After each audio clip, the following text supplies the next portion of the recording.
Suppose I had an expression of this kind, x1 plus x2 plus x3 plus xr whole to power n.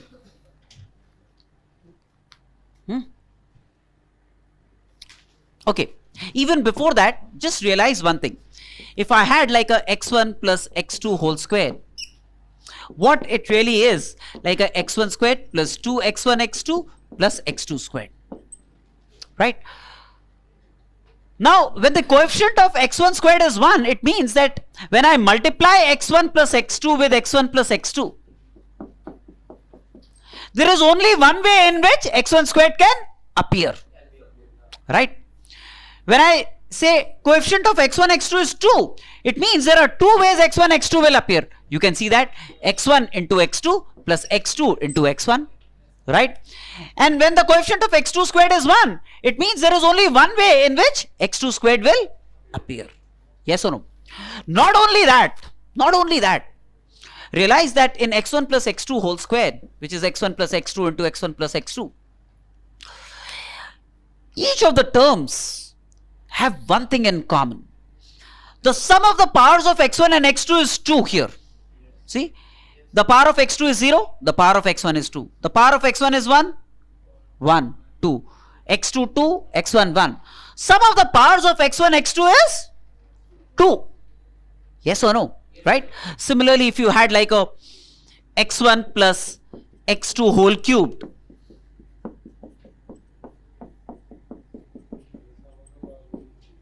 right? You know that this is like a x1 cube plus x2 cube plus 3 x1 squared x2 plus 3 x2 squared x1. Yes or no? Yeah. So see again, some of the powers here will still add up to 3, right? Also, when I say coefficient of x1 cubed is 1, that means there is only one way in which x1 cube can appear in this multiplication. When I say the coefficient of x1 squared x2 is 3, that means that can appear in 3 ways. How 3 ways? See, x1 into x1 into x2, that's one way. Or x1 into x1 into x2, that's another way. Or x1 into x1 into this x2, another. 3 ways that x1 squared x2 can appear in this multiplication, right? So when I say coefficient of this is 3, that means there are 3 ways in which x1 squared x2 can appear in this multiplication. Yes or no? Yes. Right? And that the sum of the powers will be the same in each term. These two things you understand? Right? Very good. Now,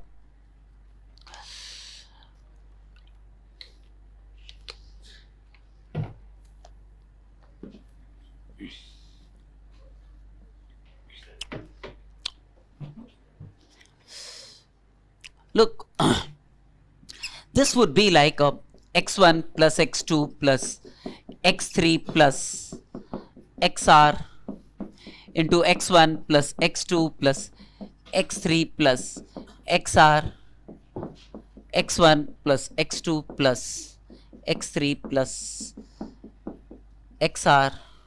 How many times? N times.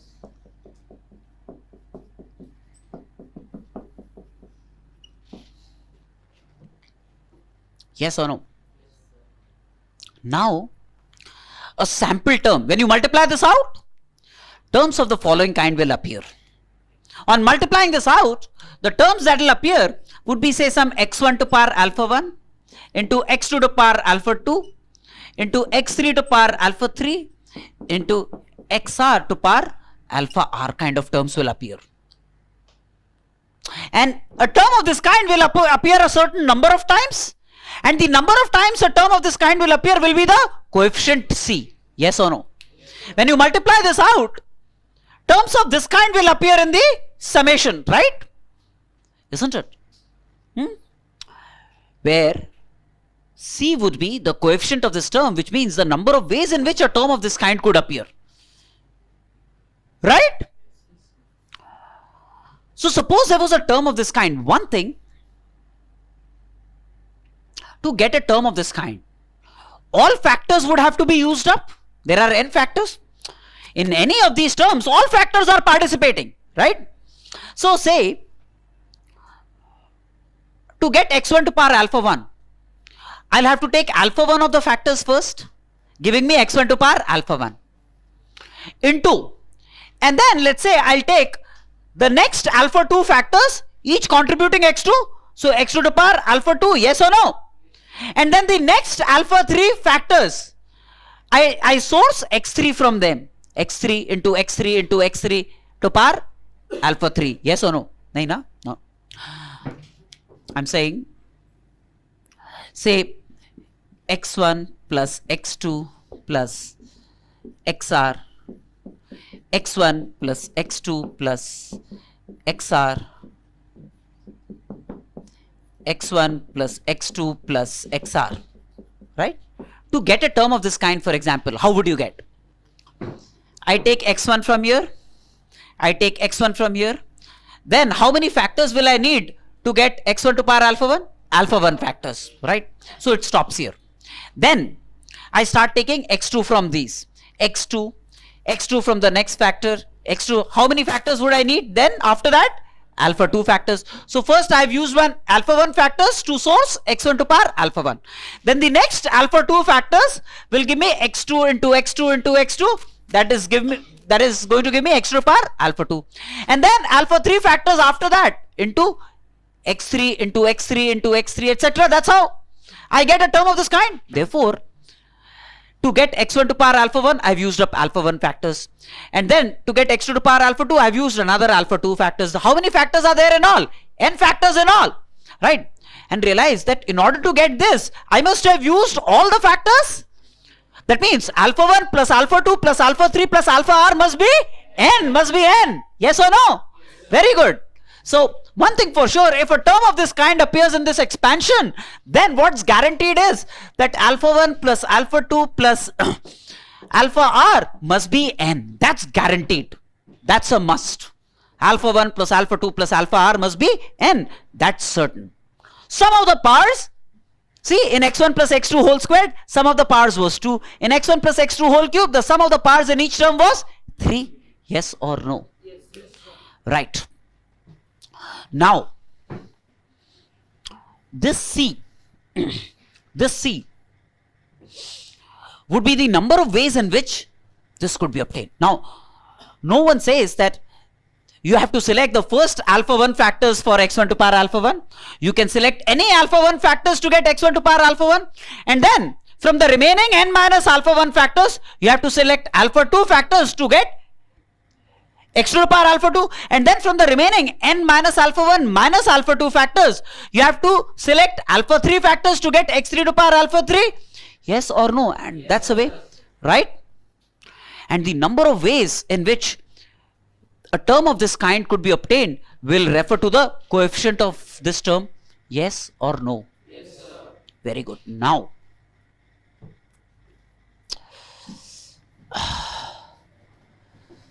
I want to find C. Huh? R. No, not really R factorial. See, first of all, there are n factors. So essentially I am seeking to get a term of this kind. The number of ways this term could be obtained. To get a term of this kind, I have to first select alpha 1 factors. That I can do in NC alpha 1 ways. N factors, I can do that in NC alpha 1 ways. Now, then select alpha 2 factors from how many? N minus alpha 2 factors. Alpha 1 factors, I want to select alpha 2 factors. Right? So, To get a term of this kind is about the number of ways in which alpha 1 factors could be selected, and then alpha 2 factors could be selected, and then alpha 3 factors, and then alpha r factors could be selected. That will give me C. That will give me the number of ways in which a term of this kind can appear. Right. And similarly, alpha 3 would give me n minus alpha 1 minus alpha 2 C alpha 3 and so on and so forth. Yes or no? So then to get C, the number of ways in which a term of this kind could be obtained, first the number of ways in which alpha 1 could be selected. How many ways? Alpha 1 factors from n available to get a term of this kind. Then what remains? N minus alpha 1, from which I need to select alpha 2 factors to get a member of this kind, alpha 2. Then how many remain? N minus alpha 1 minus alpha 2, from which I want to select alpha 3 factors,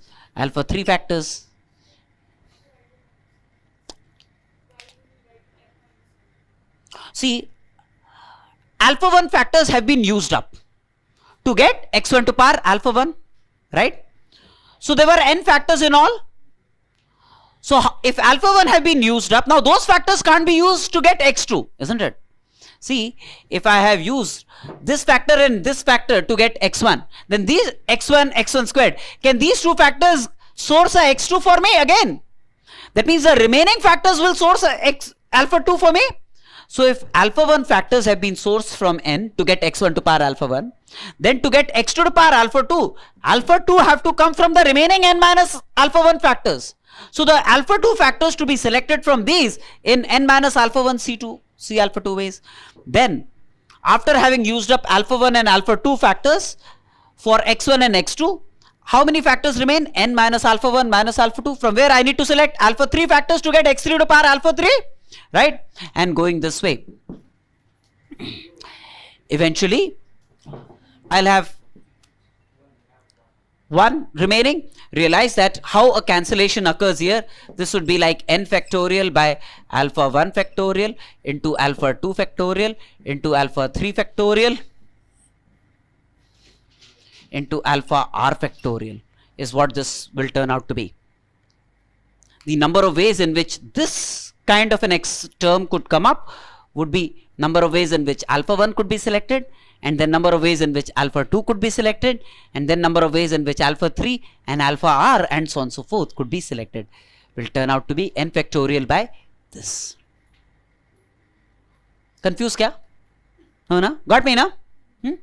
Which means now it brings us to something very potent, very potent.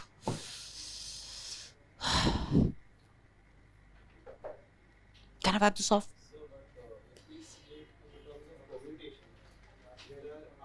No, is it the permutation, the total number of ways in which this will appear, is it permutations? Really think of it. Or if you want to look at it from the point of view of permutations, then the way you have to look at it is all factors where I am selecting x1 are alike and of one kind. All factors from where I am selecting x2 are alike and of one kind, alpha 2 factors. All factors from where I am seeking x3 are alike and of one kind are alpha 3 numbers. So then if you want to seek the permutation, then it's permutation of n things in which alpha 1 are alike and of one kind, alpha 2 are alike and of a second kind, alpha 3 alike of a third kind. Then this would be the coefficient then also, right? Right? Whatever. So then in this you will have summation of terms of the following kind. Summation of terms of the kind, let's say n factorial by alpha 1 factorial into alpha 2 factorial into alpha r factorial, x1 to power alpha 1, x2 to power alpha 2, xr to power alpha r, where alpha 1 plus alpha 2 plus alpha r must add up to n. Some of the powers must add up to this index n, where all possible whole numbers alpha 1, alpha 2, etc. You know, for example, a term could be alpha 1, alpha 2, alpha r minus 1, all 0, and alpha r equal to n could be a term. Yes or no? Right? Terms of this kind will appear in this expansion. Do you understand this? Yeah, many can be 0 in fact. Yeah.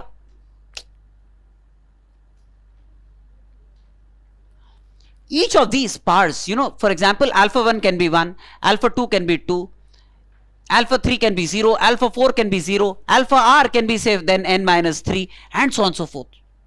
Some of these should, so all possible variations where alpha 1, alpha 2, alpha 3, alpha r add up to n will appear in this summation. And every term of the kind, say for example, x plus y plus z to power 35 will have a term, will have terms of this kind: 35 factorial by alpha factorial, beta factorial, gamma factorial, x to power alpha, y to power beta, z to power gamma kind of terms, where alpha plus beta plus gamma must add up to 35. Now all possibilities will appear. That means if someone says alpha equal to 1, beta equal to 1 and gamma equal to 33, will a term of this kind appear? Yes. That means a term of the kind x1 to power 1, y to power 1 and z to power 33 will have a coefficient 35 factorial by 1 factorial, 1 factorial, 33 factorial. Then can there be a term where alpha is 10, beta is 30 and gamma is 4? Will a term of this kind appear? No. Why? Because these powers don't add up to 35.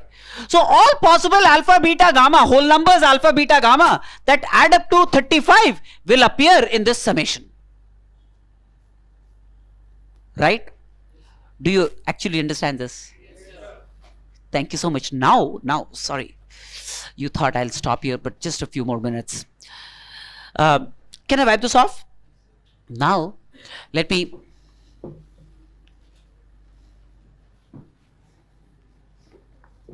come down to say, let me come down to an expansion of the kind x plus y to power n. N is a natural number, right? What kind of terms will it have? It will have terms like x to power alpha, y to power beta, n factorial by alpha factorial, beta factorial, where alpha plus beta must be n. Alpha plus beta must be n. Yes or no? Right? That means alpha equal to 0, beta equal to n, will it appear? Beta equal to 0, alpha equal to n, will that appear? Alpha equal to 1, beta equal to n minus 1, will that appear? Alpha equal to 2, beta equal to n minus 2, will that appear? Yes, right. Which means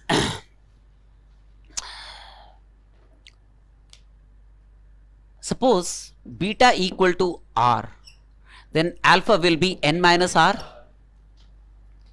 right? If beta is r, then alpha will be n minus r. Yes or no? Where what are the values that r could take? R could take values like 0, 1, 2 up to n. These are the values that r could take. Beta could assume values like 0, 1, 2 up to n. The corresponding values of alpha would be n minus r, n minus 0, n minus 1, n minus 2, n minus n would be the corresponding values of alpha, right? That means in this summation I could have written this as n factorial by alpha factorial, which is n minus r factorial by r factorial, right? Beta is r factorial, x to the power alpha, which is n minus r, y to the power r, where r will take values from 0 all the way to n, where r will take values all the way from 0 to n. Can that be said? Yes, sir. No? See? I just took for convenience, if alpha beta is n, I could have selected beta equal to some r. R can be 0, 1, 2 up to n, and alpha then can be n minus r. That means n minus 0, n minus 1, etc. Right? Huh? So n factorial by alpha factorial is n minus r factorial, beta factorial is r factorial, and this alpha I wrote as n minus r, beta was chosen as r, where to vary alpha and beta, I will cause r to change from 0 all the way to n. And what is this n factorial by n minus r factorial? NCR, right? So this is like summation NCR x to the power n minus r, y to the power r. Right? Where r runs from 0 to n. R runs from 0 to n. Yes or no?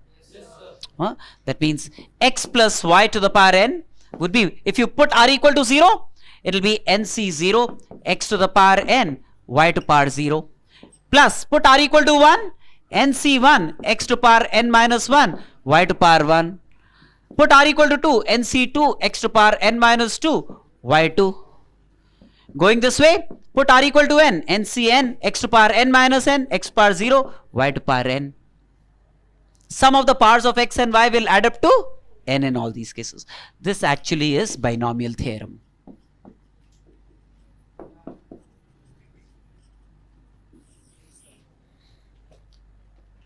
Got it? This is really binomial theorem. So now this then happens to be a proposed transition from combinatorics to binomial. Keep this in mind. Run through the generalized format that I said, x1 plus x2 plus xr whole to power n. You know, that's the one that I want you to take good notice of. Allow that to dwell within and keep processing it till it becomes part and parcel of your system.